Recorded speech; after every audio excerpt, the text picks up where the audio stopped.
ვოლოდიმირ ზელენსკი პარტნიორებს ევროპის არმიის შექმნისკენ მოუწოდებს ეს გზავნილი ევროკავშირის წევრებს უკრაინის პრეზიდენტმა მიუნხენის კონფერენციიდან გადასცა. ევროპის ერთიანი თავდაცვის გაძლიერება უპრეცედენტოდ აქტუალური საკითხი ბოლო საათებში გახდა, მას შემდეგ რაც ამერიკის ვიცე-პრეზიდენტმა ტრანსატლანტიკური პარტნიორობის გაგრძელება კითხვის ნიშნის ქვეშ დააყენა და როგორც ექსპერტები ამბობენ, ევროპულ დემოკრატიებს თავს დაესხა. ვოლოდიმირ ზელენსკი 24 თებერვალს პარტნიორები კიევში დაპატიჟა. პრეზიდენტ სურს რუსეთის უკრაინაში სრულმასშტაბიანი შეჭრის მესამე წლისთავზე უსაფრთხოების გარანტიები დეტალურად განიხილოს. არავითარი გადაწყვეტილება უკრაინის შესახებ უკრაინის გარეშე, არავითარი გადაწყვეტილება ევროპის შესახებ ევროპის გარეშე. ჩვენს ზურგს უკან და ჩვენი მონაწილეობის გარეშე მიღწეულ შეთანხმებებს არასდროს დავთანხმდებით, თქვა ვოლოდიმირ ზელენსკიმ. დარბაზში უკრაინის პრეზიდენტ სალომე ზურაბიშვილიც უსმინდა.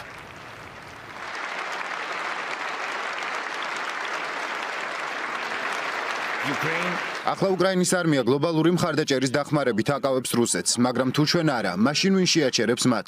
მოდით ვიყოთ გულახდილები, არ შეგვიძლია გამორიცხოთ შესაძლებლობა, რომ ამერიკამ თქვას არა საკითხებზე, რომლებიც ევროპას საფრთხეს უქმნის. ბევრმა ლიდერმა თქვა, რომ ევროპას სჭირდება საკუთარი სამხედრო ძალები, ევროპის არმია. მე მჯერა, რომ დრო დადგა, უნდა შეიქმნას ევროპის შეერაღებული ძალები. ეს არის უფრო რთული, ვიდრე რუსეთის თავდასხმების წინააღმდეგ მტკიცეთ დგომა, როგორც ეს ჩვენ უკვე გავაკეთეთ. მაგრამ ეს ეხება არა მხოლოდ თავდაცვის ხარჯების გაზრდას, არამედ ადამიანების მიერ იმის გაცნობიერებას, რომ საკუთარი სახლები უნდა დაიცვან. ამ მხრივ უკრაინას ევროპის დახმარება შეუძლია. ისინიც კი, ვინც რეგულარულად ჩადიან მარ-ალაგოში, უნდა იყვნენ ძლიერი ევროპის ნაწილი, რადგან პრეზიდენტ ტრამპს არ მოსწონს სუსტები, ის პატივს ცემს ძლიერებს. ვიღაცას ევროპაში არ მოსწონს ბრიუსელი, მაგრამ მოდით ვიყოთ გულწრფელები. თუ არა ბრიუსელი, მაშინ მოსკოვი. არჩევანი თქვენზეა.